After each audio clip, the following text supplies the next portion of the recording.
Dear friends and physics lovers, this is Ritesh Singh. आज हम लोग क्लास 11th का फर्स्ट चैप्टर शुरू करेंगे जिसका नाम है फिजिकल वर्ल्ड।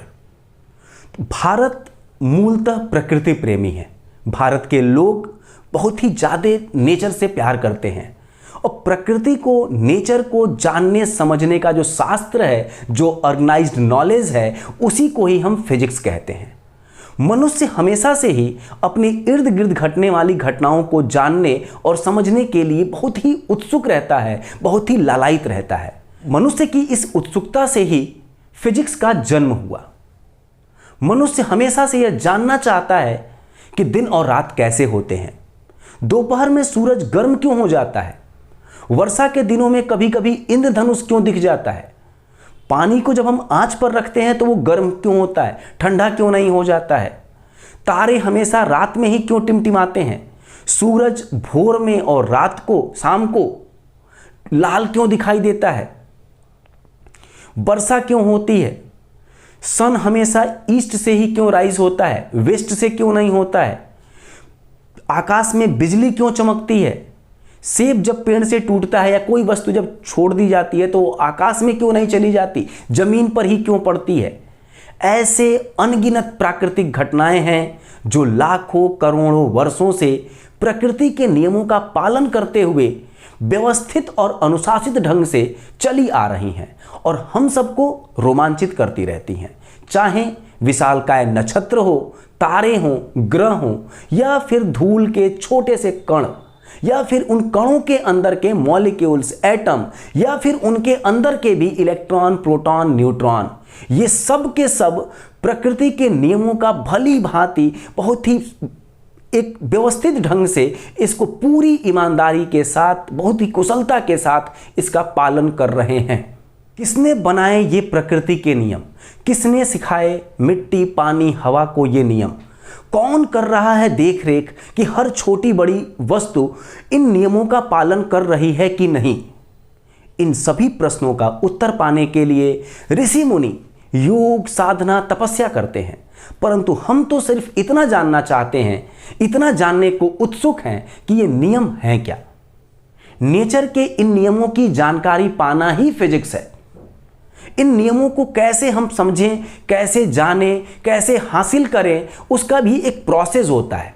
जैसे एक छोटा सा बच्चा है जो जन्म लेता है और उसके बाद धीरे धीरे धीरे धीरे उस एनवायरनमेंट की चीज़ों को देखते हुए वो पूरे के पूरे पूरे एनवायरनमेंट के बारे में समझ लेता है और वो अपने हिसाब से अपने नियम बना लेता है, लोगों को देख करके। जैसे चीज़ों को देखता है उसी के हिसाब से वो अपने अंदर कुछ प्रिडिक्शन कर लेता है। तो वैसे ही हम लोग भी फिजिक्स के नियमों को सीखते हैं प्रकृति के खेल को देखते हुए। और जब खेल की बात आई तो याद करो, एक मूवी थी लगान, जिसमें आपने देखा होगा कि एक गांव के लोग, जो चंपानेर के लोग थे, वो कैसे जब उनके सामने चैलेंज आया कि आपको क्रिकेट का खेल जीत के ही अपना लगान माफ़ कराना है, तो उसके लिए उन लोगों ने क्या किया, अंग्रेज जब क्रिकेट खेलते थे तो उनके वहाँ जाके छुप के उनके नियमों को देखते थे, नियमों को सीखते थे और रोज अपने नियमों में संशोधन भी करते थे। जैसे पहले दिन मान लो कि ये घटना हुई कि किसी ने बॉल फेंका और बैट्समैन ने बॉल मारा और किसी ने कैच कर लिया, तो उस दिन उन्होंने सीखा कि अगर हम बॉल फेंकेंगे और किसी ने मारा, उसे हमने कैच कर लिया तो वो आउट हो जाएगा। तो उस दिन उन्होंने वो नियम सीखे और जाके अपने गांव में उसकी प्रैक्टिस किए। अब अगर बॉल उनके उस दिन अगर बॉल उनके स्टंप पे भी लग रही थी तो उसको आउट नहीं मान रहे थे। अगले दिन फिर जब उन्होंने देखा तो जब देखा कि यार कैच से भी आउट हो रहा है, अगर बॉल सीधे स्टंप पे आके लग गई तो वो भी आउट हो गया। तो उस दिन उन्होंने एक और नया नियम सीखा और अपने जो आउट होने के नियम जो सीखे थे कल, उसमें संशोधन भी किया। तो कुछ ऐसा ही है हमारे फिजिक्स का भी स्वरूप। जैसे जैसे खेल में नई नई घटनाएं होती हैं तो हम नए नए नियम को खोज करते हैं और पहले के नियमों में संशोधन भी करते हैं। तो ऐसा ही है कुछ हमारे फिजिक्स का स्वरूप। हमें नेचर के लॉज की खोज करनी है, नेचर के खेल को देखते हुए। तो अब अगर हम बात करें कि फिजिक्स क्या है, तो physics is the study of nature and natural phenomena. तो अगर हम बात करें कि व्हाट इज फिजिक्स, अगर ये आपके पास है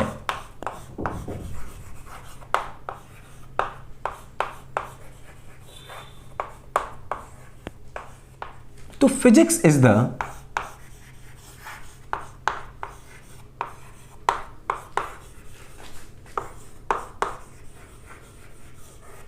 study of nature and natural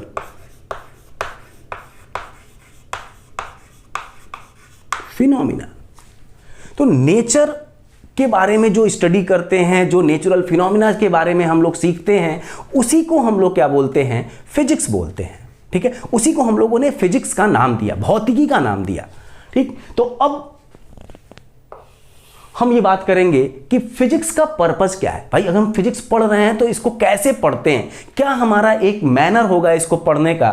तो अगर हम बात करें कि what is the purpose of physics,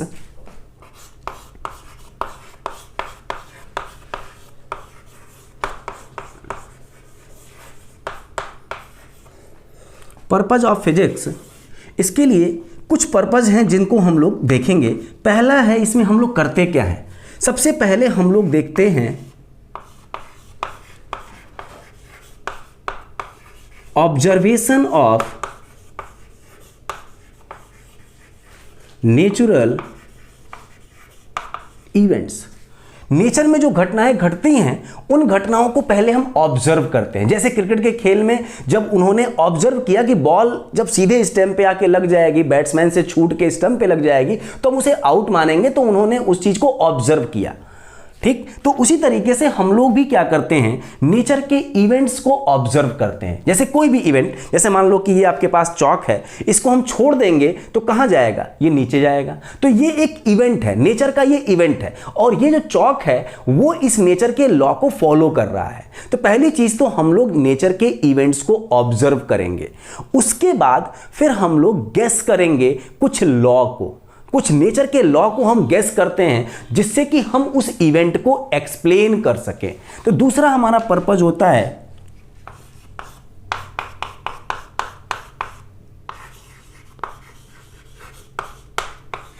explanation of natural events by assuming some laws of nature। तो नेचर का कुछ लॉ है, हम लोग जानते नहीं है कि नेचर का लॉ क्या है, लेकिन हम लोग उसे क्या करते हैं, गेस करते हैं कि ऐसा हो सकता है, अगर ऐसी चीज हो रही है तो ये लॉ यहां पर काम कर सकता है। तो उस लॉ को हम एक बेस मान लेते हैं और उससे हम नेचुरल इवेंट्स को एक्सप्लेन करते हैं। फिर तीसरी चीज हमारी जो होती है कि हम लोग अपने अंदर एक कैपेसिटी को डेवलप करते हैं, और वो हमारी कैपेसिटी क्या है कि अगर मान लो ठीक है, नेचुरल इवेंट्स जो है उसका ऑब्जर्वेशन हमने किया, तो एक हमने अपने लैब में कोई ऐसा एक इवेंट सेट किया, तो उस इवेंट का रिजल्ट क्या होगा। मतलब एक हमने सेटअप बनाया है कि अगर चौक को छोड़ेंगे तो अब हम किसी से पूछें कि भाई ये क्या होगा, तो वो बताएगा कि नीचे आएगा। तो अब इसकी स्पीड कितनी होगी नीचे पहुंच के, या यहां पर इसकी स्पीड कितनी होगी, इसको हमने छोड़ा तो उसके जस्ट 1 सेकेंड के बाद इसकी स्पीड कितनी होगी, 2 सेकेंड के बाद इसकी स्पीड कितनी हो। तो ये हमें प्रिडिक्शन भी करना होता है कि अब नेचुरल इवेंट्स घटे ना, वो घटना ना घटे, लेकिन फिर भी अगर हम ऐसा सिचुएशन दें कि ऐसी चीज हो रही है तो उसका रिजल्ट क्या होगा। तो हम लोग अपने अंदर कैपेसिटी को भी डेवलप करते हैं।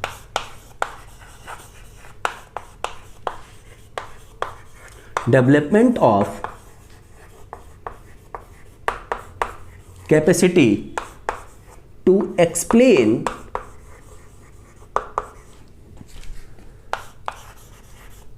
The behaviour of given events. तो हम लोग डेवलपमेंट ऑफ कैपेसिटी, हम अपने कैपेसिटी को डेवलप करते हैं to explain the behaviour of given events on the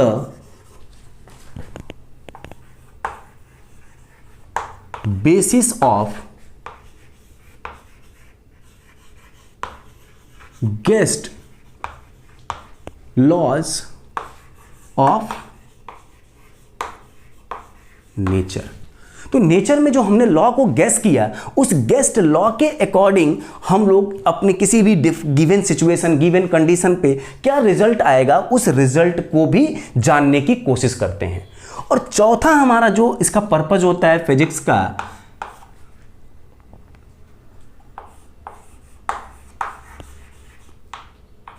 reduce the human efforts। मानव के जो एफर्ट हैं जो उसको रिड्यूस करने का काम करता है। तो अब भाई मान लो कि कैसे एफर्ट को रिड्यूस करना है, तो यहां पर इस मानव के जो एफर्ट्स हैं उनको रिड्यूस करने के लिए हम लोग कुछ प्रिंसिपल थ्रस्ट के बारे में बात करेंगे, और उसको हम लोग दो तरीके के नाम देते हैं। तो एक हमारा उसमें नाम है यूनिफिकेशन और दूसरा हमारा नाम है रिडक्शनिज्म।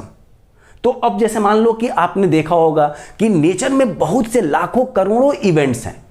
पेड़ से पत्ते का भी गिरना है, पानी को जब गैस पे रख देते हैं तो गर्म भी होता है, चांद और तारे रात में आते हैं, दिन में सूरज की गर्मी, जो दोपहर में सूरज की गर्मी बहुत ज़्यादा हो जाती है। तो ये सब हमारे न जाने कितने लाखों इवेंट्स हैं। सूर्य जो है, सूर्य के इर्द गिर्द पृथ्वी और बहुत से ग्रह चक्कर लगाते हैं, चंद्रमा सूर्य के पृथ्वी की तरफ चारों तरफ चक्कर लगाता है। तो इस तरीके से लाखों करोड़ों हमारे इवेंट्स हैं। लेकिन क्या हर एक इवेंट्स के लिए हम अलग लॉ बनाएंगे? तो इतने हमारे पास लॉ हो जाएंगे, कैसे हम उसे याद रखेंगे? कैसे हम लोगों को इस बात को बताएंगे कि भाई इस वाले इवेंट के लिए ये लॉ लगेगा, इस वाले इवेंट के लिए ये लॉ लगेगा? तो उसके लिए फिजिक्स ने ये सोचा कि भाई फिजिक्स के लोगों ने, फिजिसिस्ट ने ये सोचा कि क्यों ना हम कुछ जो इवेंट्स हमारे पास हैं उनमें हर इवेंट्स को एनालाइज किया जाए और उनको हम कैटेगराइज करें, और कैटेगराइज करके देखें कि कितने सारे ऐसे इवेंट्स हैं जो एक ही लॉ से गवर्न हो रहे हैं। तो इस चीज को हम बोलते हैं यूनिफिकेशन। तो जो हमारे प्रिंसिपल थ्रस्ट हैं,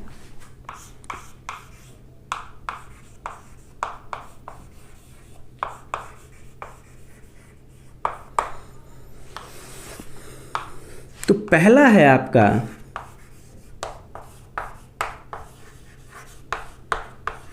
यूनिफिकेशन और दूसरा है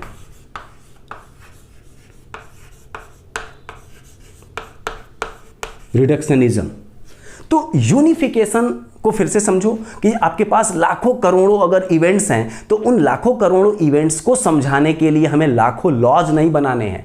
लॉज हमारे पास कुछ ही हैं, मतलब इतने लाखों करोड़ों इवेंट्स को एक्सप्लेन करने के लिए आप तो मतलब आप ये सोचो कि मुश्किल से हमारे पास 25-30 लॉ हैं या उससे भी थोड़े बहुत कम ही लॉ हैं जिससे हमारे नेचर के मैक्सिमम इवेंट्स जो हैं वो एक्सप्लेन हो जाते हैं। जितने इवेंट्स आज तक हमने ऑब्जर्व किए हैं तो वो सारे के सारे, मतलब कुछ एक लॉ, जैसे पेड़ से पत्ते को गिरना, पेड़ से सेब का गिरना, सूर्य के चारों तरफ पृथ्वी का चक्कर लगाना, पृथ्वी के चारों तरफ चंद्रमा का चक्कर लगाना, ये सारे के सारे एक ही लॉ से गवर्न हो जाते हैं, एक ही लॉ से एक्सप्लेन कर लिए जाते हैं, और उस लॉ को हम बोलते हैं लॉ ऑफ ग्रेविटेशन।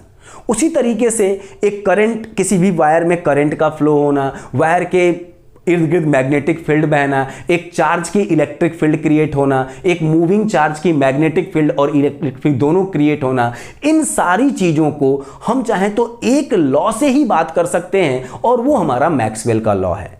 उसी तरीके से हम लोग के पास जैसे मान लो वेव ऑप्टिक्स, ऑप्टिक्स में अगर हम चले आए तो ऑप्टिक्स में देखोगे कि वेव नेचर, लाइट की बहुत सी फिनोमिना थी, इंटरफेरेंस था, डिफ्रैक्शन था, पोलराइजेशन था, बहुत सी ऐसी चीजें थी जो लाइट के वेव नेचर से एक्सप्लेन हो गई। तो हमने वेव नेचर पढ़ा और लाइट के सारे इवेंट्स को हमने उससे एक्सप्लेन कर लिया।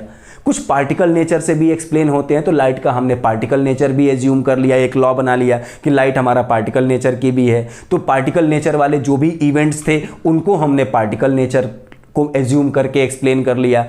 तो इवेंट्स तो ढेर सारे हैं, लेकिन उन इवेंट्स को एक्सप्लेन करने के लिए हमारे पास बहुत ही कम लॉज हैं और उन्हीं लॉ से हम अपने उन इवेंट्स को पहले कैटेगराइज कर लेते हैं और उसके बाद उसे हम लोग एक्सप्लेन कर लेते हैं। तो इसे हम बोलते हैं यूनिफिकेशन, इसे हम लोग यूनिफाई करते हैं।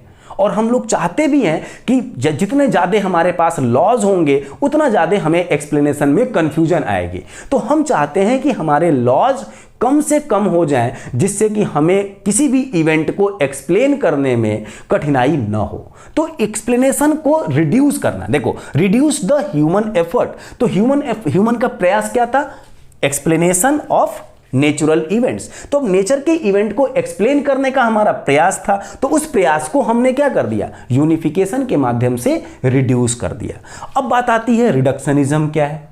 ये चीज आप समझो, जैसे मान लो कि आपको अगर किसी भी एक कंटेनर के अंदर पानी भरा हुआ है, तो पानी में जब उसको गैस पे गर्म करते हैं तो उसके टेम्परेचर उसका राइज होता जाता है। तो अब उसका टेम्परेचर राइज हो रहा है, तो उसके बारे में अगर हम बात करें, उसको समझें, तो भाई कैसे समझेंगे? 1 लीटर पानी है, 2 लीटर पानी है, 4 लीटर पानी है। तो उसके लिए हमने क्या किया कि पानी के एक छोटे से मॉलिक्यूल को, या अगर कंटेनर में गैस भरा हुआ है तो गैस के एक छोटे से मॉलिक्यूल की पहले हमने एनालिसिस की कि जब उसको गर्म करेंगे तो उसकी वेलोसिटी में क्या चेंज आएगा, वो जब कंटेनर के सरफेस पे जाएगा तो कितनी स्पीड से टकराएगा, वहां पर कितना प्रेशर एक्सर्ट करेगा। तो एक छोटे से मॉलिक्यूल की एनालिसिस कर ली हमने, और उसके बाद हमने उसी से एक जनरलाइज्ड वे में काम कर लिया कि उससे अगर एक मॉलिक्यूल से इतना प्रेशर बन रहा है, तो इसमें अगर कंटेनर में इतने नंबर ऑफ मॉलिक्यूल्स हैं तो उनका प्रेशर उसके सरफेस पे कितना होगा। अगर एक मॉलिक्यूल्स की काइनेटिक एनर्जी इतनी है तो इतने मॉलिक्यूल्स की काइनेटिक एनर्जी कितनी होगी। एक मॉलिक्यूल की वजह से टेम्परेचर का इतना ट्रांसफर हुआ तो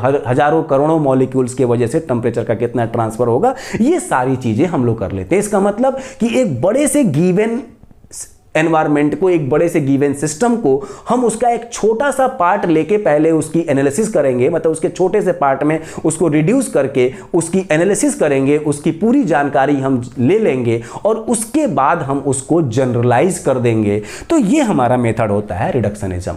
मतलब लॉज ऑफ थर्मोडायनेमिक्स अगर आपको बहुत अच्छे से जानना है तो आपको काइनेटिक थ्योरी ऑफ गैसेस के बारे में जानना पड़ेगा। तो मतलब काइनेटिक थ्योरी उसकी समझ लो, इसके बाद तो फिर आप उससे जनरलाइज कर दो लॉ ऑफ थर्मोडायनेमिक्स। ठीक है, तो इस तरीके से हमारे पास कुछ लॉज हैं, कुछ चीजें हैं। हमारे फिजिक्स का स्वरूप ऐसा है। इसमें हम लोगों ने क्या क्या चीजें देखी। सबसे पहले हम लोगों ने अभी बात की कि व्हाट इज फिजिक्स। तो फिजिक्स क्या है, फिर से मैं एक बार रिवाइज कर दे रहा हूं कि physics is the study of nature and natural phenomenas. तो नेचर में जो भी इवेंट्स हैं, जिस तरह के इवेंट्स हम लोग देख रहे हैं, तो उन इवेंट्स की ही स्टडी, उन इवेंट्स को कैसे हम समझें, क्या बताएं कि नेचर का लॉ क्या है जिससे ये इवेंट गवर्न हो रहा है। तो नेचर के लॉ की ही खोज करनी है हमें इसमें। तो फिजिक्स जो है वो बेसिकली हमारे नेचर के लॉज के बारे में बात करता है और नेचुरल फिनोमिनाज को बताता है। तो पर्पज ऑफ फिजिक्स क्या था? तो पर्पज ऑफ फिजिक्स में हम लोगों ने सबसे पहले भाई लॉज ऑफ नेचर को पढ़ने के लिए हमने क्या किया, पहले ऑब्जर्व किया नेचर के इवेंट को। इसके बाद हम लोगों ने कुछ लॉज अपने मन में सोचे और उस लॉज को की वजह से हमने उसको क्या किया, एक्सप्लेन करने की कोशिश की।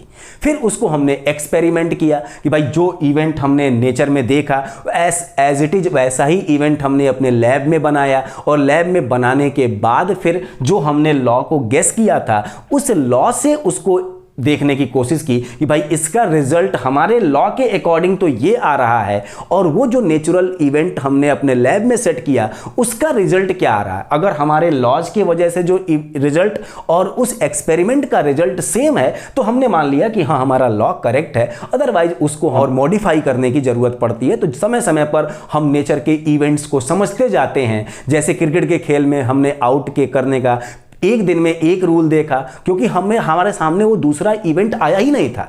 तो हो सकता है आज तक हमने नेचर के बहुत से ऐसे इवेंट हैं जिनको हमने देखा भी ना हो, इसलिए हमने अपने लॉ को मॉडिफाई जहां तक जो करना था किया, जिसमें जरूरत नहीं पड़ी नहीं किया। हो सकता है कि कोई ऐसा हमारे पास इवेंट आज के दौर में दिख जाए जिसे हमें ग्रेविटेशन के लॉ को भी चेंज करना पड़े, हमारे पास मैक्सवेल के लॉ को भी चेंज करना पड़े, हमें ऑप्टिक्स के लॉ को भी चेंज करना पड़े, थर्मोडायनेमिक्स के लॉ को भी चेंज करना पड़े, क्वांटम फिजिक्स को हमें चेंज करना पड़े, स्पेशल थ्योरी ऑफ रिलेटिविटी को चेंज करना पड़े, कुछ भी चेंज करना पड़ सकता है अगर हमारे आज ऐसा कोई इवेंट हमने नेचर का देखा और जिसका एक्सप्लेनेशन आज तक के हमारे खोजे हुए किसी भी लॉ से एक्सप्लेन नहीं हो पा रहा है। तो हमें नए लॉज के बारे में पता चलता है कि अच्छा इस तरह की चीजें भी हमारे नेचर में हैं जो आज तक लाखों करोड़ों वर्षों से कभी नहीं हुई, आज हुई, पहली बार हुई। तो इस तरीके से हमारा फिजिक्स की चीजें हैं जिसमें हम लोग लॉज, हो सकता है आज हमने जो बनाए हैं वो कल के दौर में मॉडिफाई कर दिया जाए। जैसे याद करो कि 17वीं सेंचुरी में न्यूटन ने बताया कि लाइट हमारा पार्टिकल नेचर है, लेकिन जैसे जैसे समय बीतता गया लाइट पार्टिकल नेचर उन्होंने मान के लाइट के रिफ्लेक्शन को, रिफ्रैक्शन को, इन सारी चीजों को न्यूटन ने एक्सप्लेन कर दिया और सब लोग मान गए। लेकिन हाइगेंस ने इस बात को थोड़ा अलग तरीके से समझा कि हो सकता है कि लाइट हमारा वेव नेचर का भी हो। अब जब वेव नेचर का है तो वेव नेचर से भी उन्होंने रिफ्लेक्शन को एक्सप्लेन कर दिया। लेकिन उस समय चूंकि न्यूटन बहुत बड़ा नाम था तो हाइगेंस की प्रिंसिपल को कोई बहुत ज्यादा तवज्जो नहीं दिया। लेकिन जैसे ही कुछ समय के बाद यंग्स ने एक डबल स्लिट का एक्सपेरिमेंट किया, उसमें इंटरफेरेंस की बात आई, फिर डिफ्रैक्शन की बात आई। तो इस तरीके से जब हम लोगों ने किसी वाटर के मीडियम मतलब वाटर में लाइट की स्पीड हमने पता की तो उस समय हम लोगों ने फिर देखा कि नहीं भाई, अगर लाइट पार्टिकल है तो इंटरफेरेंस का फिनोमिना लाइट के पार्टिकल नेचर को एज्यूम करके हम नहीं मान सकते, नहीं समझ सकते कि लाइट पार्टिकल नेचर का है। अगर हमें डिफ्रैक्शन को समझाना होगा तो पार्टिकल नेचर से पॉसिबल नहीं था। तो फिर मैक्सवेल ने भी लाइट की जो स्पीड है वो निकाली और उसके बाद उन्होंने एक इलेक्ट्रोमैग्नेटिक वेव के बारे में बात की और वहां पर कंक्लूड किया कि लाइट हमारा एक वेव है और ये वेव नेचर पर ही काम करता है। तो इसका वेव नेचर वहां पर स्टेब्लिश हुआ बहुत दिनों के बाद। 17वीं सेंचुरी तक सब लोग मानते थे कि लाइट पार्टिकल है, लेकिन 18वीं सेंचुरी के लास्ट तक आते आते लोगों ने यह मान लिया कि लाइट हमारा वेव नेचर का है। फिर 19वीं सेंचुरी में 902 में एक एक्सपेरिमेंट हुआ कि जब लाइट किसी भी मेटेलिक सरफेस पे पड़ रही है तो वहां से इलेक्ट्रॉन बाहर निकल जा रहे हैं, जंप कर रहे हैं। तो इस चीज को एक्सप्लेन करने के लिए और फिर से वेव नेचर, क्योंकि लाइट को तो हम मान चुके थे कि वेव है, तो वेव नेचर से इस इवेंट को एक्सप्लेन करने की कोशिश की गई तो ये एक्सप्लेन नहीं हो पाया। तो लास्ट में 1905 में आइंस्टीन ने इस चीज को बताया कि अगर आपको फोटो इलेक्ट्रिक इफेक्ट, जिसको हम बात किया कि लाइट किसी मेटल सरफेस पे पड़ेगी तो इलेक्ट्रॉन बाहर निकल जाता है, तो हमारे फोटो इलेक्ट्रिक इफेक्ट है। तो उस इफेक्ट को एक्सप्लेन करने के लिए आपको फिर से लाइट को पार्टिकल नेचर मानना पड़ेगा। बिना पार्टिकल नेचर माने आप इस इफेक्ट को एक्सप्लेन नहीं कर सकते। तो बहुत से कम 150 साल के में माथापच्ची करने के बाद हम लोगों ने कंक्लूड किया कि लाइट का नेचर डुअल होता है, पार्टिकल नेचर भी शो करता है और वेव नेचर भी शो करता है। तो लाइट के बहुत से इवेंट्स जो हैं वो पार्टिकल नेचर को के वजह से ही एक्सप्लेन हो सकते और बहुत से ऐसे इवेंट्स हैं जो केवल और केवल वेव नेचर ही मानने पर एक्सप्लेन होंगे। तो हमने अपनी थ्योरी में देखो कैसे, अपने लॉज में कैसे मॉडिफिकेशन किया। 150 साल लगे हमें ये बात एक्सेप्ट करने में कि लाइट के डुअल नेचर है। ठीक वैसे ही अब डुअल नेचर है मतलब एक चीज के दो नेचर हैं, तो कभी किसी सिचुएशन में ये नेचर फॉलो करते हैं, कभी किसी सिचुएशन में इस नेचर को हम फॉलो करते हैं। लेकिन आज भी फिजिसिस्ट इस पर लगे हुए हैं कि हम ये पता करें कि लाइट का यूनिक नेचर क्या है, और यही हमारा एक रिसर्च का स्कोप है, हमारा एक्साइटमेंट है कि हम लाइट के बारे में पता करें। इसको फिजिक्स का एक्साइटमेंट है कि हम पता करें कि लाइट का यूनिक नेचर क्या है। अब हम लोग बात करेंगे फिजिक्स का मैथमेटिक्स के साथ क्या संबंध है। तो फिजिक्स को समझने के लिए और उसे विकसित करने के लिए मैथमेटिक्स का बहुत ही महत्वपूर्ण योगदान है। मैथमेटिक्स के बिना प्रकृति की सूक्ष्मताओं को समझना बहुत ही कठिन है। जैसे मान लो कि एक छोटी सी इक्वेशन हमारे पास है, जब आप लोग 9th क्लास में पढ़े होंगे कि दो मास पार्टिकल हैं, ये अगर m1 है और ये मास पार्टिकल आपका m2 है, इसके बीच की डिस्टेंस अगर r है तो ये बताना कि इनके बीच में लगने वाला जो फोर्स है ये m1 m2 पर कितना फोर्स लगाएगा और m2 m1 पर कितना फोर्स लगाएगा। तो अगर हम एक छोटी सी इक्वेशन से लिख दें कि F equal to G m1 m2 by r square, तो इस फोर्स को समझना इस मैथमेटिकल इक्वेशन से बहुत ही आसान है। हम ये सीधे बोल सकते हैं कि भाई ये m1 इस m2 पर या m2 ये इस m1 पर इतना फोर्स लगा रहे हैं, तो इस बात को समझाना बड़ा ही आसान है। लेकिन अगर हमें इसे फिजिक्स की लैंग्वेज में बताना हो कि m1 m2 पर जो m1 द्वारा m2 पर लगने वाला फोर्स m1 m2 के मल्टीप्लिकेशन को उसका जो रिजल्ट आएगा उसको हम यूनिवर्सल ग्रेविटेशनल कांस्टेंट g से मल्टीप्लाई करें और उसके बाद उसके डिस्टेंस के स्क्वायर से डिवाइड करेंगे तो प्राप्त होगा। तो इतना बात बोलना बड़ा ही थोड़ा सा कठिन है हमारे लिए भी और जो सुनने वाला है उसके लिए भी, या जो समझने वाला है उसके लिए भी। तो समझना, जो फिजिक्स को समझना थोड़ा सा अगर मैथमेटिक्स की लैंग्वेज में हो जाता है तो बड़ा ही आसान होता है। ठीक, जैसे मान लो एक मास पार्टिकल के बारे में हमने बात की कि इस पर लगने वाला फोर्स, उसका फॉर्मूला ये है, तो हम लोगों ने बड़ी आसानी से फॉर्मूले से बता दिया कि इस पर लगने वाला फोर्स या इसके द्वारा इस पर लगने वाला फोर्स कितना होगा। लेकिन मान लो कि आपके पास अगर एक रॉड है, ये तो पॉइंट मास, मतलब पॉइंट मास की बात कर रहे हैं, तो अब हम अभी बात डिस्कस भी कर लेते हैं कि पॉइंट मास क्या है। तो अगर किसी भी मास पार्टिकल का साइज अगर उसके सेपरेशन से बहुत ही छोटा है तो हम ये मान लेते हैं कि ये पॉइंट मास है। लेकिन अगर मान लो कि आपके पास एक रॉड है, ये रॉड ने इस एक डिस्क के ऊपर, एक सर्कुलर डिस्क है और ये एक रॉड है, इसका मास m1 है और इस डिस्क का मास हमारे पास m2 है। तो इस मास ने, इस रॉड ने इस डिस्क के ऊपर कितना फोर्स लगाया, तो उसके लिए अगर हम गणित की मदद न लें, मैथमेटिक्स की मदद न लें, तो इस बात को बताना बड़ा ही मुश्किल हो जाएगा। हमें यहाँ पर ट्रिग्नोमेट्री भी यूज करनी पड़ेगी, कैलकुलस भी यूज करना पड़ेगा, अलजेब्रा भी यूज करके हम इस रॉड के द्वारा इस डिस्क के ऊपर लगने वाला फोर्स या इस डिस्क के द्वारा इस रॉड पर लगने वाला फोर्स हमें गणित की मदद लेनी पड़ेगी और बताना पड़ेगा। ठीक है, फिजिक्स ने हमें एक क्वालिटेटिव एनालिसिस करके दी कि भाई दो मास पार्टिकल के बीच में फोर्स लगेगा, तो हमेशा मनुष्य की यह उत्सुकता रहती है कि इस इवेंट का रिजल्ट क्या है और उसका मैग्नीट्यूड कितना है, उसका परिणाम कितना है, मतलब परिमाण कितना है, ये जानना। तो रिजल्ट क्या है, अगर जो रिजल्ट की बात करें कि इसका रिजल्ट क्या होगा, अगर एक छड़ को अगर हम एक डिस्क के नजदीक रखे हैं तो उस पर क्या लगेगा, क्या होगा, तो एक डिस्क एक छड़ के ऊपर या छड़ एक डिस्क के ऊपर फोर्स लगाएगी, ये इसकी क्वालिटी है। तो क्वालिटेटिव एनालिसिस, तो हमारे पास जो फिजिक्स में जो एनालिसिस करते हैं तो दो तरह की एनालिसिस होती है। पहली चीज तो होती है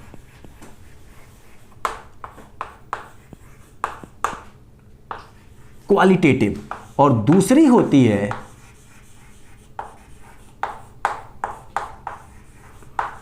क्वांटिटेटिव। तो क्वालिटेटिव का मतलब है कि अगर हमने मान लो कि इस चौक को छोड़ दिया तो आपसे पूछे कि ये क्या होगा, तो ये नीचे जाएगा। इसकी स्पीड क्या बढ़ेगी कि घटेगी, तो बढ़ेगी, तो ये इसकी क्वालिटी है। लेकिन अब इसकी स्पीड 1 सेकंड के बाद कितनी है या 2 सेकंड के बाद कितनी है, अर्थ को टच करने से पहले कितनी है, तो अगर जहां पर भी हम इसके मैग्नीट्यूड की बात कर लेते हैं तो वहीं पर आ जाती है आपकी मैथमेटिक्स। तो क्वालिटेटिव एनालिसिस तो हमें फिजिक्स दे देता है, लेकिन क्वांटिटेटिव एनालिसिस हमें फिजिक्स और मैथमेटिक्स दोनों को यूज करके बताना पड़ता है। फिजिक्स एंड मैथ्स, हम इन दोनों को जब तक यूज नहीं करेंगे तब तक हमें इसकी क्वांटिटेटिव एनालिसिस नहीं पता चल पाएगी। अब कहोगे कि सर इसमें क्वांटिटेटिव में हमें फिजिक्स की क्या जरूरत है। भाई आप बताओ कि अगर इसको छोड़ेंगे तो इसके ऊपर क्या क्या लगेगा, फोर्स ऑफ ग्रेविटेशन इस पे लगेगा, तो ये फोर्स ऑफ ग्रेविटेशन हमने जो एज्यूम किया, वो जो हमने माना कि फोर्स, इस पर एक ग्रेविटेशनल फोर्स लग रहा है, तो ये तो हमारी क्वालिटी है ना कि छोड़ने पर इसको, इस पर यहाँ पर एक ग्रेविटेशनल फील्ड में है तो इसके ऊपर एक फोर्स लगेगा, मतलब ग्रेविटेशनल फोर्स लगेगा। तो ये हमें फिजिक्स ने बताया। लेकिन अब कितना लगेगा, इसके लिए हम अपने फॉर्मूले से उसको चीज़ों को कैलकुलेट कर लेंगे कि कितना लगेगा। अगर हमें उसका मास पता है, सेपरेशन पता है, सारी चीज़ें पता है, कहाँ पर हम अर्थ के नज़दीक हैं तो उसकी ग्रेविटेशनल फील्ड कितनी है, इसका एक्सेलरेशन कितना है, सब कुछ पता कर लेंगे अगर हम, तो उसकी मैथमेटिक्स हम करके उसका रिजल्ट बता सकते हैं। तो जैसे आपने देखा कि आप अगर इसको हम इस तरीके से बात करें कि जैसे मान लो कि नदी पार करने के लिए आपको एक नाव की ज़रूरत है, वैसे ही फिजिक्स की सूक्ष्मताओं को समझने के लिए हमें मैथमेटिक्स की ज़रूरत है। लेकिन हमारा मकसद है नदी को पार करना, हमारा मकसद नाव नहीं है कि नाव पर बैठ के हम नदी को पार कर रहे हैं, लेकिन हमारा मकसद नाव नहीं, हम तैर के भी पार कर लें, नाव पर बैठ के पार कर लें, किसी तरह से भी पार कर लें। तो फिजिक्स को समझना हमारा मकसद है, ऐसा नहीं है कि हमारा मकसद मैथमेटिक्स को समझना है। हाँ, मैथमेटिक्स एक माध्यम है, मैथमेटिक्स एक टूल है। तो इसलिए हम ये बोल सकते हैं कि मैथमेटिक्स जो है वो फिजिक्स की लैंग्वेज है, ये फिजिक्स नहीं है। हमारा मकसद था नदी को पार करना, फिजिक्स को समझना हमारा मकसद है। अब नदी को पार करने के लिए हमारे पास नाव की ज़रूरत है। नाव अगर बहुत ही सुंदर है तो और क्या बात है, मान लो धूप में हम पार कर रहे हैं, नाव हमारे ऊपर छतरी लगी हुई है, बहुत सुंदर से नाव सजी हुई है, तो नदी को पार करना हमारा बहुत ही अच्छा लगेगा। लेकिन अगर नाव अगर टूटी फूटी है फिर भी हम अगर पार कर सकते हैं तो नदी को तो पार करना ही है और वो हम पार कर लेंगे। ठीक, तो ये चीज़ समझना बहुत ज़रूरी है कि फिजिक्स की लैंग्वेज है मैथमेटिक्स। तो हम ये बात लिख सकते हैं,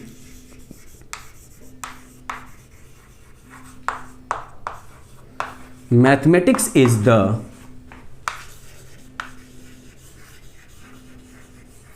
language of physics.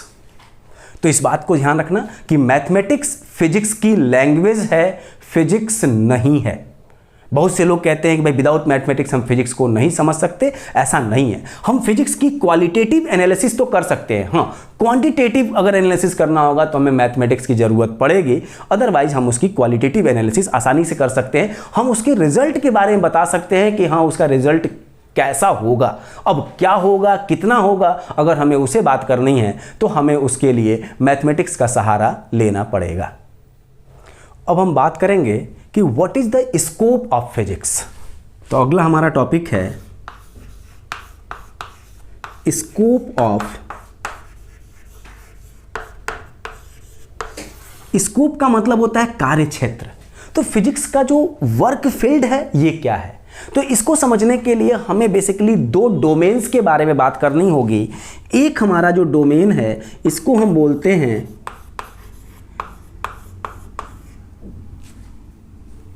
Macroscopic,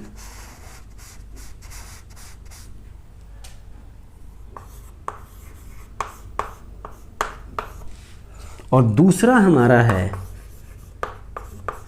microscopic domain. तो जब कभी किसी पार्टिकल का लीनियर साइज, जो इसका साइज है, इसमें अगर हम बात करें साइज, जो लीनियर साइज है ग्रेटर देन 10 के पावर -6 मीटर, मतलब इससे अगर बड़ी है तो उस केस में हमारे पास जो बेसिक जो नेचुरल लॉज हैं, जैसे न्यूटन का आपका लॉ है, लॉज ऑफ मोशन है, न्यूटन्स लॉ ऑफ ग्रेविटेशन है, मैक्सवेल की इलेक्ट्रोमैग्नेटिज्म की लॉ है, या आपके ऑप्टिक्स की लॉज है, या थर्मोडायनेमिक्स की जो लॉज हैं, वो सारे के सारे लॉज जब पार्टिकल का साइज 10 के पावर -6 मीटर से बड़ा, इसके बराबर या इससे बड़ा होता है, तो उस समय ये लॉ बहुत ही अच्छे तरीके से फॉलो कर लिए जाते हैं और उससे जो रिजल्ट हमें मिलता है वो रिजल्ट एक्यूरेट मिलता है। तो इस तरह की जब मतलब पार्टिकल का साइज 10 के पावर -6 मीटर के बराबर या जब उससे बड़ा होता है, तो उस समय जो हम फिजिक्स जिसकी एनालिसिस करते हैं, जिस तरह की जो एनालिसिस का हमारा मेथड होता है या जो हमारे फिजिक्स की वो ब्रांच है, उसको हम लोग बोलते हैं क्लासिकल फिजिक्स।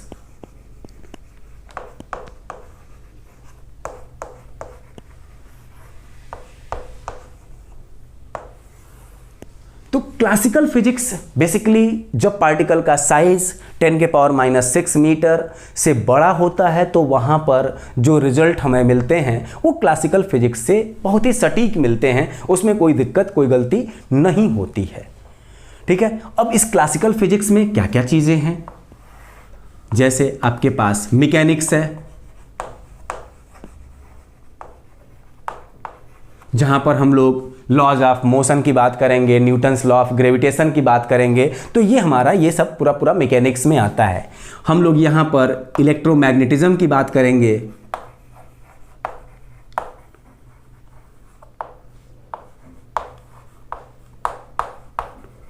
यहाँ पर एक चार्ज पार्टिकल का दूसरे चार्ज पार्टिकल पर कितना फोर्स लगता है, एक चार्ज पार्टिकल अगर मूव कर रहा है तो उसके ऊपर दूसरे चार्ज पार्टिकल से कितना फोर्स लगेगा, ये सारी बातें हम लोग करेंगे। यहाँ पर बेसिकली कूलम्स लॉ है, गॉस लॉ है, उसका हम लोग मैक्सवेल्स की लॉ है, फैराडेज लॉ है, ये सारी बात करेंगे। तो वहाँ से हम लोग ये इलेक्ट्रोमैग्नेटिज्म के बारे में बात करते हैं। इसके बाद फिर हमारे पास एक और इसका वर्क फील्ड है क्लासिकल फिजिक्स का, ये है ऑप्टिक्स। यहाँ पर हम लोग लाइट के रिफ्लेक्शन, रिफ्रैक्शन, इंटरफेरेंस, डिफ्रैक्शन, इन सबों की बात करेंगे। ये सब कुछ हमारा क्लासिकल फिजिक्स का एक पार्ट है। और लास्ट पार्ट इसका है लॉज ऑफ थर्मो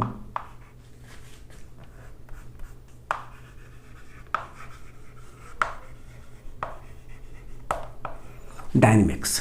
तो थर्मोडायनेमिक्स मतलब जब मान लो कि किसी भी एक कोल्ड बॉडी है और एक हॉट बॉडी है, उनको टच में ले आते हैं, तो जो टेम्परेचर जो है, हीट है, वो हॉट बॉडी से कोल्ड बॉडी की तरफ जाती है। किसी कंटेनर में गैस भरा हुआ है, उसको अगर हमने स्टोव पर रख दिया या उसको हमने आंच पर रख दिया तो उसका टेम्परेचर धीरे धीरे बढ़ता जाएगा। तो कैसे बढ़ रहा है हमारे पास, इसमें इंजन के बारे में बात करेंगे हम लोग, डीजल इंजन, पेट्रोल इंजन, बहुत सी जो भी चीज़ें जो थर्मोडायनेमिक्स पर बेस्ड हैं। तो ये सारी की सारी चीज़ें हमारी क्लासिकल फिजिक्स के पार्ट हैं। लेकिन ये क्लासिकल फिजिक्स और ये पूरा का पूरा जितनी भी चीज़ें हैं, ये हमारे स्थूल वर्ल्ड में है, मतलब ये हमारे भौतिक दुनिया में बहुत ही आसानी से हम इसको देख सकते हैं। ऐसा नहीं है कि हम इसे देख नहीं सकते हैं, क्योंकि इन सारी चीज़ों को हम फीलिंग कर सकते हैं अपने नेचुरल लाइफ में। अब जैसे मान लो दूध को आप गैस के ऊपर रख दो, गर्म होगा, पहले दूध छू के देखो ठंडा है, फिर देर में गर्म हो जाएगा। मतलब फीलिंग ऑफ थर्मोडायनेमिक्स हम ले सकते हैं, ऑप्टिक्स की फीलिंग हम ले सकते हैं, लाइट का रिफ्लेक्शन, रिफ्रैक्शन, ये सब कुछ देख सकते हैं हम लोग। अपने ये ग्लासेज लगाते हैं, सारी चीज़ें करते हैं, तो वहाँ पर भी सब कुछ लेंस, ग्लास, मिरर, इन सारी चीज़ों की बात हम करते हैं। सुबह सुबह जब उठते हैं सबसे पहले हम अपना फेस, चेहरा देखते हैं शीशे में, तो वहाँ पर भी ये रिफ्लेक्शन का ही तो वो एग्जाम्पल है। तो रिफ्लेक्शन, रिफ्रैक्शन, इंटरफेरेंस, डिफ्रैक्शन, ये सारी चीज़ें हम लोग अपने रियल लाइफ में देखते हैं। इलेक्ट्रोमैग्नेटिज्म वाले इफेक्ट भी हम लोग अपने रियल लाइफ में देखते हैं। मैकेनिक्स से तो हम लोग खूब वाकिफ होते हैं। तो ये सब हमारे जो रीजन्स हैं, ये सब के सब मैक्रोस्कोपिक हैं। लेकिन ये क्लासिकल फिजिक्स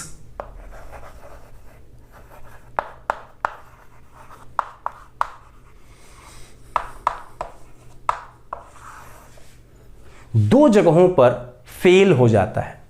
जब आपके पार्टिकल की स्पीड बहुत ही ज्यादा है, मतलब हाई स्पीड के पार्टिकल्स, और इस स्पीड का कंपेयर अगर किया जाए तो सी से कंपेयर करें अगर हम, तो मतलब किसी भी पार्टिकल की स्पीड अगर सी के कंपैरिजन में है, मतलब स्पीड ऑफ लाइट के कंपैरिजन में है, तो वहां पर हमारे जो क्लासिकल फिजिक्स के जो रिजल्ट्स हैं, जो लॉज हैं, वो उतने सटीक नहीं होते हैं। इन लॉज में हमें बहुत कुछ चीज़ों को परिवर्तन करना पड़ता है। बहुत से लॉज इसमें इनवेरिएंट होते हैं और बहुत से लॉज हमारे वेरिएंट हो जाते हैं। मतलब बहुत सी चीज़ों को यहाँ पर हम एज इट इज़ फॉलो नहीं कर पाते हैं, मतलब हमें इसमें कुछ संशोधन करना पड़ता है। लेकिन हमारी रियल लाइफ में बहुत सी जो घटनाएं हम देखते हैं, जनरल जो भी हमारी 99% जो घटनाएं हैं, वो सारी की सारी जो हमारे घटनाएं हैं, जो इवेंट्स हैं, वो उनकी स्पीड जो है वो सी के कंपैरिजन में बहुत ही कम है। इसलिए हम लोग अपने क्लासिकल फिजिक्स से ही अपने रियल लाइफ के 90% से ज़्यादा घटनाओं को आसानी से समझ लेते हैं। लेकिन कुछ घटनाएं ऐसे, जैसे अगर हम अपने रियल लाइफ में देखें तो एक लाइट ही है जिसकी स्पीड लाइट की स्पीड के बराबर है, मतलब जिसकी स्पीड सबसे ज़्यादा है। और कोई ऐसा इवेंट हमने नहीं देखा अपने लाइफ में जो जिसकी स्पीड ही बहुत अधिक हो। लेकिन जो लोग एक्सीलरेटर पर काम करते हैं, जो मतलब पार्टिकल की वेलोसिटी पर काम करते हैं, पार्टिकल को एक्सीलरेट करके उनसे कुछ चीज़ों को सीखते हैं, तो वहाँ पर हम लोग जो हाई एनर्जी पार्टिकल्स की फिजिक्स जो होती है, वहाँ पर हम लोगों की जो इलेक्ट्रॉन की स्पीड जो होती है वो सी के कंपैरिजन में होती है। तो जब हमारे पास किसी भी पार्टिकल की स्पीड लाइट की स्पीड के कंपैरिजन में है, तो वहाँ पर हमें बात करनी होती है स्पेशल थ्योरी ऑफ रिलेटिविटी की। और जो हमारी क्लासिकल फिजिक्स है उसमें हम लोग थोड़ा सा चेंज कर लेते हैं, तो हम लोग यहाँ पर बात कर लेते हैं। और हाँ, जब हम स्पेशल थ्योरी या रिलेटिविटी की बात करें, रिलेटिविस्टिक मैकेनिक्स की बात करते हैं, तो वहाँ पर स्पेस टाइम के बारे में भी हम लोगों को बात करते हैं। जैसे हम लोग क्लासिकल फिजिक्स की जब बात करते हैं तो हम लोग मानते हैं कि हमारा स्पेस और टाइम जो चीज़ें होमोजीनियस हैं, तो यहाँ पर हमारे पास स्पेस टाइम के बारे में कुछ चीज़ों को बात करना पड़ता है। अब अगर हम स्पेशल थ्योरी ऑफ रिलेटिविटी में जाते हैं तो लेंथ किसे कहते हैं, दो पॉइंट के बीच की जो डिस्टेंस है वो क्या होती है, उसकी डेफिनेशन यहाँ पर बदल जाती है। मतलब अगर दो पॉइंट्स के बीच की डिस्टेंस अगर l है, तो अगर हम किसी हाई वेलोसिटी के फ्रेम में बैठे हैं और वहाँ से अगर हम उन दोनों पॉइंट के बीच की डिस्टेंस को मेजर करेंगे या देखेंगे तो वो लेंथ हमारी चेंज हो जाएगी। हमारा दो इवेंट्स के बीच का टाइम इंटरवल भी चेंज हो जाता है। तो जब भी हमारे पास स्पीड जो है लाइट की स्पीड के कंपैरिजन में है, तो उस समय हमारे पास ये क्लासिकल फिजिक्स के लॉज एज इट इज नहीं लगते हैं। ठीक, तो एक जगह पर तो क्लासिकल फिजिक्स फेल हुई जब हमारे पार्टिकल की स्पीड या जिनके बारे में हम एनालिसिस कर रहे हैं उनकी स्पीड लाइट की स्पीड के कंपैरिजन में है। दूसरी जगह पर हमारी जो क्लासिकल फिजिक्स फेल होती है जब पार्टिकल का साइज स्मॉल होता है, बहुत ही स्मॉल साइज का पार्टिकल है जिसको हम लोग बोलते हैं माइक्रोस्कोपिक। यहां पर हमने बोला ना कि इस जो दो हमारे मेन डोमेन है, एक है माइक्रोस्कोपिक और दूसरा माइक्रोस्कोपिक।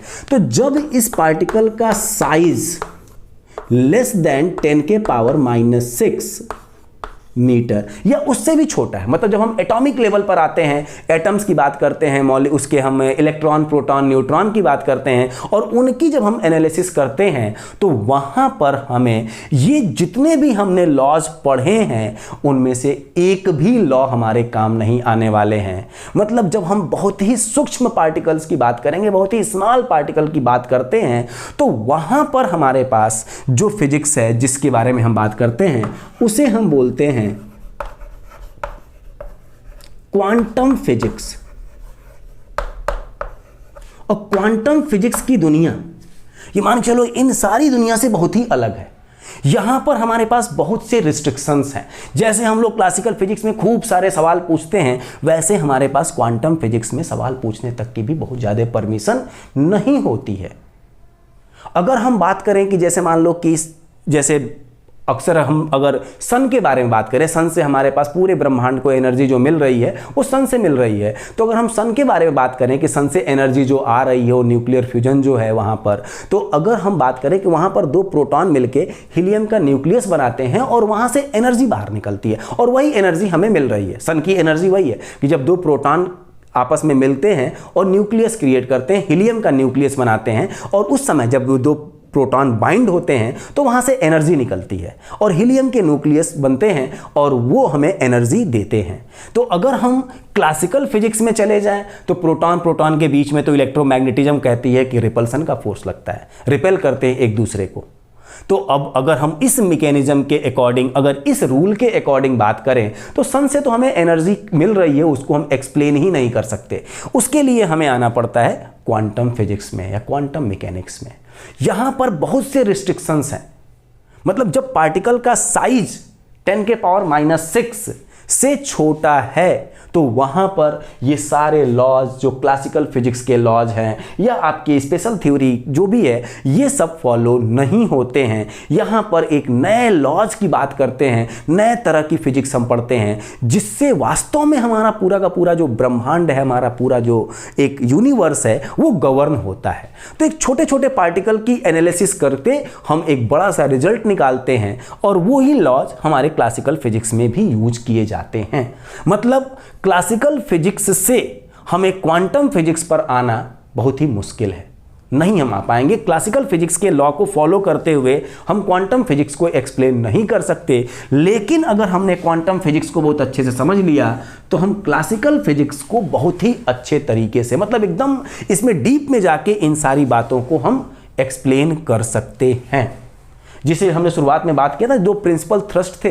तो एक जो उसमें बात थी रिडक्शनिज्म, तो हमने कहा ना कि सबसे छोटे छोटे पार्टिकल्स में ब्रेक करिए, उसकी एनालिसिस करिए और उससे एक जनरलाइज्ड रिजल्ट निकालिए और वो रिजल्ट हमारा लॉ बन जाता है। तो सेम वही चीज़ है कि छोटे छोटे एकदम क्वांटम के बारे में हम बात करते हैं, वहाँ से उसके रिजल्ट की हम उसके एनालिसिस करते हैं और उससे हम चाहें तो क्लासिकल फिजिक्स का रिजल्ट निकाल सकते हैं। लेकिन अगर हम ये चाहें कि क्लासिकल फिजिक्स से क्वांटम की तरफ आएं तो वो हम यहां पर नहीं कर सकते।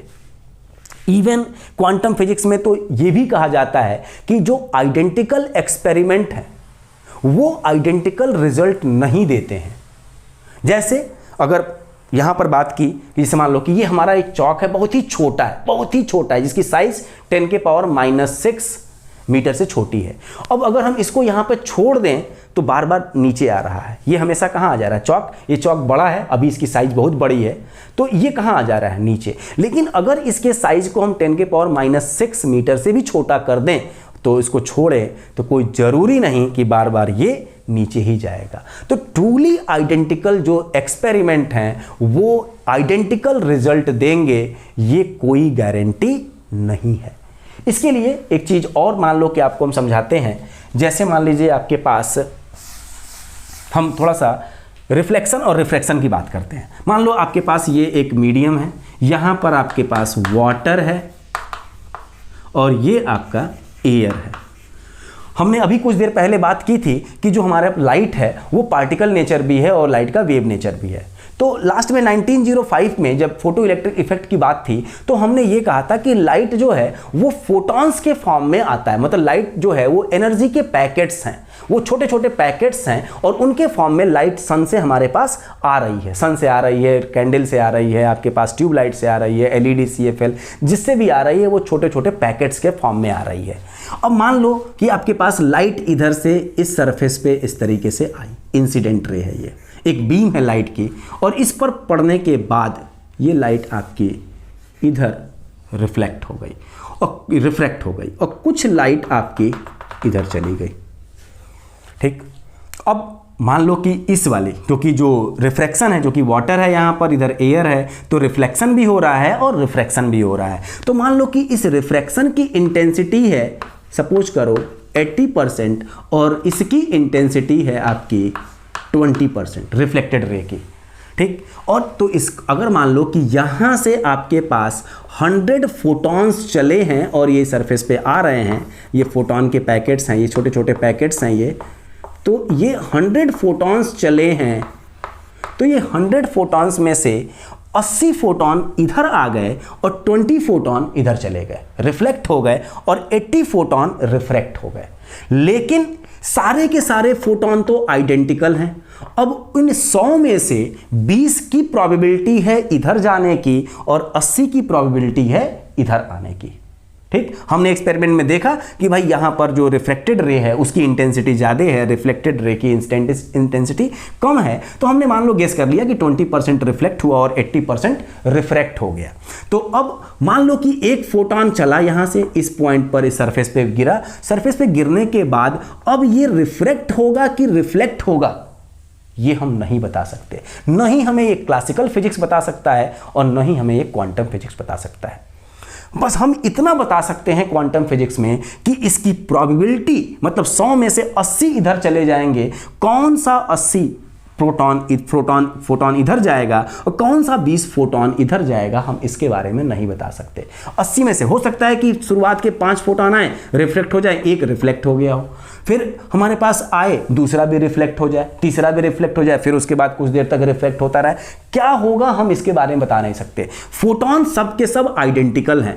इस सरफेस पर वाटर भी और एयर भी आइडेंटिकल है, सब कुछ आइडेंटिकल है, लेकिन एक फोटॉन यहां पर गिरने के बाद वो रिफ्लेक्ट होगा कि रिफ्रैक्ट होगा, इसके बारे में हम लोग नहीं बता सकते। मतलब ये सारे के सारे फोटॉन आइडेंटिकल है, तो सारा एक्सपेरिमेंट आइडेंटिकल है। एक फोटॉन का इस सरफेस पे गिरना आइडेंटिकल है, लेकिन गिरने के बाद ये रिफ्लेक्ट होगा कि रिफ्रैक्ट होगा, इसके बारे में हम बात नहीं कर सकते। सकते, बता नहीं सकते। तो क्वांटम फिजिक्स की बहुत ही लिमिटेशंस हैं। वहाँ पर हमें बहुत ही ज़्यादा प्रश्न पूछने की भी परमिशन नहीं होती है कि हम कैसे क्या करें। वहाँ के कंसेप्ट, वहाँ की चीज़ों को समझने के लिए थोड़ा बहुत हम लोग 12th क्लास में मॉडर्न फिजिक्स जब पढ़ेंगे तो वहाँ पर इसकी चर्चा करेंगे, लेकिन आपके 11th-12th के चैप्टर में, सिलेबस में कहीं पर भी क्वांटम फिजिक्स नहीं है। लेकिन हाँ, बहुत ही इंटरेस्टिंग फिजिक्स है। इसको आप अगर आगे कभी पढ़ाई करना, मतलब पीएससी करना या कुछ भी करना, तो उस केस में इसको पढ़ने की कोशिश करना। बड़ा ही इंटरेस्टिंग टॉपिक है, बहुत ही इंटरेस्टिंग सब्जेक्ट है। अब इसके बाद हम लोग बात करेंगे अगला टॉपिक जो हमारा है फिजिक्स, टेक्नोलॉजी एंड सोसाइटी। ठीक है, तो जल्दी से इसको भी हम लोग समझ लेते हैं कि क्या है टेक्नोलॉजी एंड सोसाइटी। अब देखो, फिजिक्स के बिना टेक्नोलॉजी का कोई अस्तित्व तो नहीं है। और कभी कभी ऐसा भी होता है कि जब हम टेक्नोलॉजी डेवलप कर लेते हैं तो हम उसके रिस्पेक्ट में फिजिक्स की एनालिसिस करते हैं, उसकी फिजिक्स को पढ़ते हैं। तो ऐसा नहीं होता है कि फिजिक्स टेक्नोलॉजी के ऊपर डिपेंड करता है या टेक्नोलॉजी फिजिक्स के ऊपर डिपेंड करता है। लेकिन हाँ, एक चीज़ ये ध्यान रखना कि जब भी कोई टेक्नोलॉजी हम डेवलप कर लेते हैं तो उस टेक्नोलॉजी में हमेशा इंप्रूवमेंट की ज़रूरत होती है, और उसके इंप्रूवमेंट के लिए हम उसकी फिजिक्स को डेवलप करते हैं। जैसे सबसे पहले मान लो कि अगर हम बात करें, और ये सोसाइटी के लिए बड़ा ही इंपॉर्टेंट है, जैसे मान लो कि शुरुआत में 18th सेंचुरी के समय पर ये इंग्लैंड में स्टीम इंजन की खोज हुई, और स्टीम इंजन से हमारा क्या हुआ कि रोज़मर्रा की ज़िंदगी हमारी आसान हुई, मतलब सोसाइटी में उसका यूज हुआ। टेक्नोलॉजी हमेशा सोसाइटी की नीड के लिए बनाया जाता है। ठीक है, तो इसीलिए इसका सोसाइटी के साथ क्या रिलेशन है, तो टेक्नोलॉजी हमेशा सोसाइटी की नीड को फुलफिल करता है। तो जब मान लो कि स्टीम इंजन उस समय बना,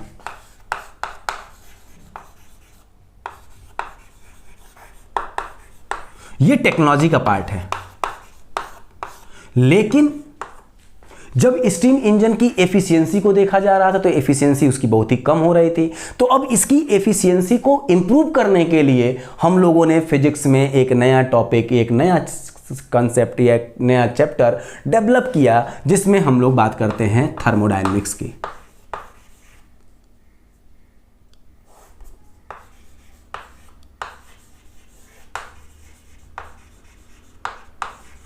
हम लोग उसकी थर्मोडायनेमिक्स की एक फिजिक्स पूरा डेवलप किए।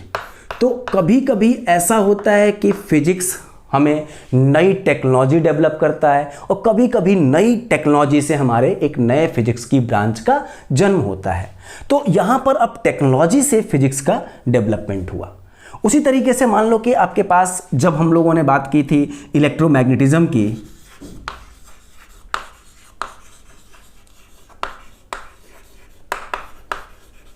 तो इस इलेक्ट्रोमैग्नेटिज्म से हमारे पास वायरलेस कम्युनिकेशन,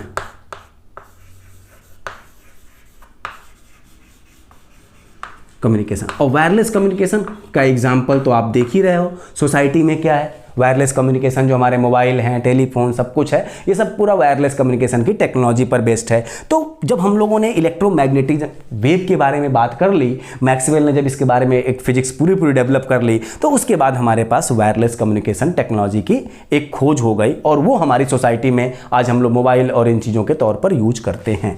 तो ये इलेक्ट्रोमैग्नेटिज्म आपका क्या है, फिजिक्स का पार्ट है, और इससे हमने नई टेक्नोलॉजी बनाई। ठीक, उसी तरीके से जब हम लोगों ने मान लो इलेक्ट्रोमैग्नेटिक इंडक्शन की बात की,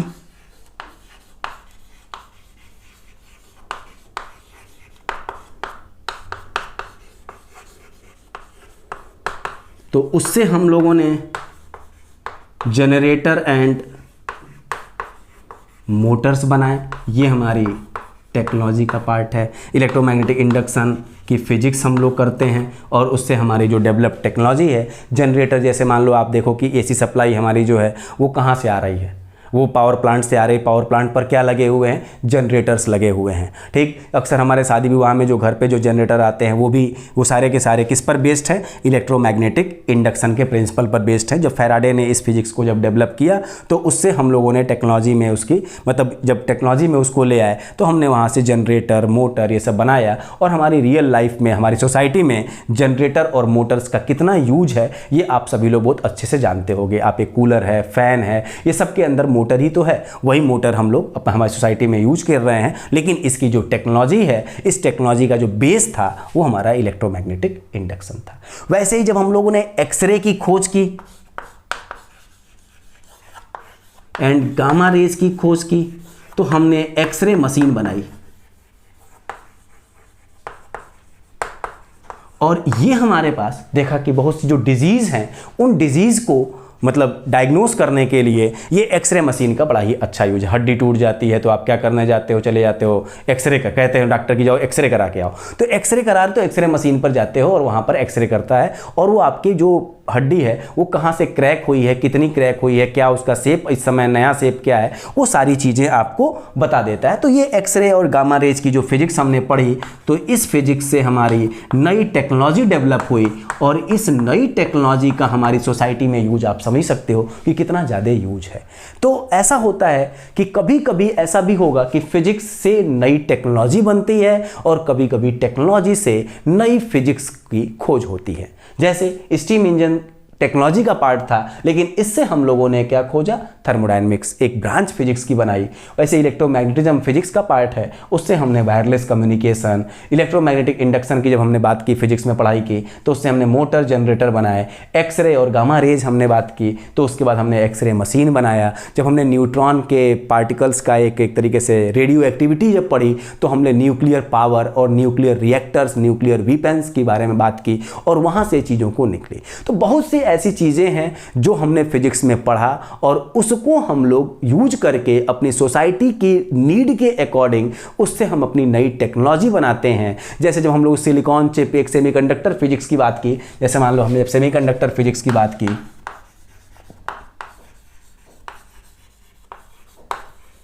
ये फिजिक्स का पार्ट है, तो इससे हमने कंप्यूटर्स बनाए, मोबाइल फ़ोन्स बना लिए और ये हमारे सोसाइटी में कितना यूज है इसको बताने की हमें ज़रूरत नहीं है। तो ये ध्यान रखना कि फिजिक्स का टेक्नोलॉजी के साथ बड़ा ही गहरा संबंध है। फिजिक्स हम लोग पढ़ते ही इसीलिए हैं कि हम उस फिजिक्स से सोसाइटी का कुछ भला कर सकें, सोसाइटी को कुछ दे सकें। तो फिजिक्स की मदद से टेक्नोलॉजी बनाते हैं और उस टेक्नोलॉजी को हम सोसाइटी में लेके आते हैं और सोसाइटी की नीड को फुलफिल करते हैं। तो आज की क्लास में बस इतना ही। अगली क्लास में हम लोग फंडामेंटल फोर्सेस ऑफ नेचर की बात करेंगे और उसके बाद जो हम लोग जो नेचर के जो बेसिक लॉज हैं उनके बारे में हम लोग बात करेंगे और ये चैप्टर हमारा यहीं पर ख़त्म हो जाएगा। Thank you.